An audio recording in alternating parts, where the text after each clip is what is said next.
बाबा दुअरवा चंदन एक पेड़वा हो,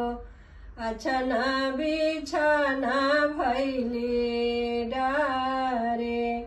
तेहि पर बोलेला रावण सुगना हो, बोलिया बोलेला अनमोल,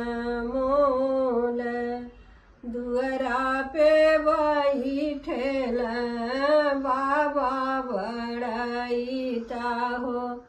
अकन सुगना के बोले, किया तू ही ले बासुगा दूध भात खोरवा हो, किया रे चने कई दाले, नहीं हम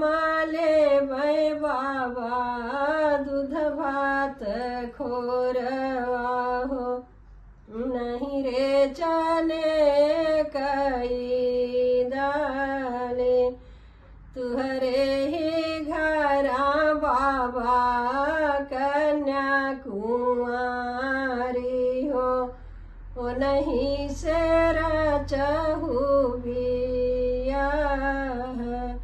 तुहरे ही घरा बाबा कन्याकुमारी